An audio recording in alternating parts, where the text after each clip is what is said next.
The December snow fell steadily across the dusty main street of Cedar Creek, Montana Territory, in the winter of 1883.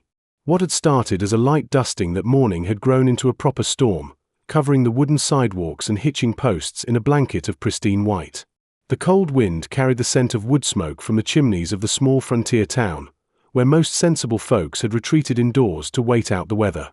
Samuel Harrison, a weathered cowboy of 35 with dark hair beneath his worn brown hat and a long duster coat that had seen better days, guided his horse slowly down the main street.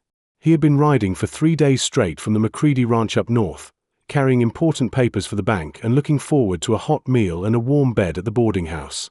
The snow stung his face, and he pulled his blue scarf higher around his neck as he approached the town center. What Samuel saw there made him rein in his horse and stare in disbelief.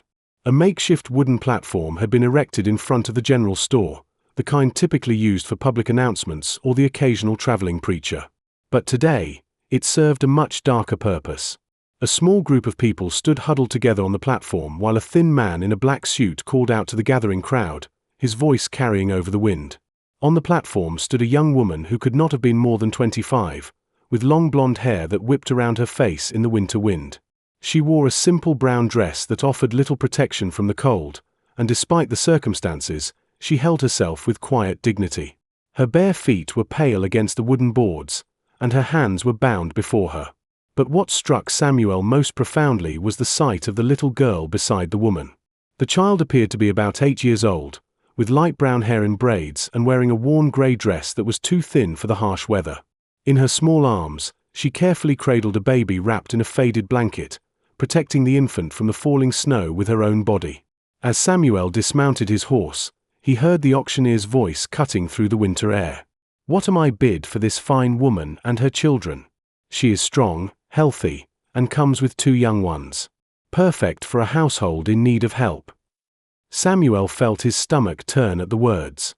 Although slavery had officially ended nearly 20 years ago, he knew that in remote frontier territories, illegal auctions still took place under different names. Desperate people were sometimes sold as indentured servants, their situations little different from the slavery that had been abolished. The little girl on the platform looked out at the small crowd of rough-looking men who had gathered despite the storm, her dark eyes filled with an adult understanding that no child should possess. When her gaze fell on Samuel, she spoke in a clear, brave voice that carried across the snow-covered street. "Can you buy us, mister?" she called out to him. "We will work real hard for you. My mama is the best cook in 3 counties, and I can tend babies and help with chores. We just need someone kind to take care of us." Samuel felt as if he had been struck by lightning. The child's simple, heartbreaking plea cut through him like a blade. Here was a little girl trying to negotiate the sale of her own family, putting on a brave face while holding an infant in a snowstorm. The wrongness of the entire situation made his hands clench into fists.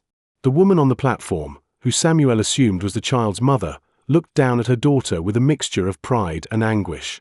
Even from a distance, Samuel could see that she was trying to be strong for her children, but the tears in her eyes were evident. Samuel looked around at the other men in the crowd. Most appeared to be rough frontiersmen, ranch hands, or worse. Their faces showed the kind of hard calculation that suggested they were evaluating the woman for purposes that had nothing to do with honest work. The thought of this family falling into the hands of such men made Samuel's decision for him. He stepped forward through the snow, his boots crunching on the frozen ground. "I will take them," he said in a voice loud enough for everyone to hear. The auctioneer, a greasy man with thinning hair and clothes that suggested he was not from the local area, looked at Samuel appraisingly. "Well now, that is fine, but we have not started the proper bidding yet. What are you prepared to offer?" Samuel reached into his coat and pulled out his leather wallet. Inside was the money he had been saving for months to buy his own small ranch, every dollar earned through hard work and careful living. It was his dream, his future, his hope for independence. But looking at the little girl holding her baby brother in the falling snow, Samuel knew there was only one choice he could make. $500, Samuel said, his voice steady despite the magnitude of what he was offering. "Cash, right now." A murmur went through the small crowd. $500 was more money than most of these men saw in a year, and certainly more than anyone had expected to be offered for what they assumed would be a much cheaper transaction. The auctioneer's eyes lit up with greed. 500, you say? Well, that is a generous offer, but perhaps we should see if anyone else would like to bid. No, Samuel said firmly, stepping closer to the platform. $500, final offer, and I take them right now. Or I ride to the territorial marshal's office and report what is happening here. The threat was clear, and Samuel could see the auctioneer weighing his options. The illegal nature of what was taking place meant that the man wanted to conclude his business quickly and leave town before anyone in authority became involved. Sold, the auctioneer said quickly, extending his hand for the money. Samuel counted out the bills, his life savings disappearing into the greedy man's palm.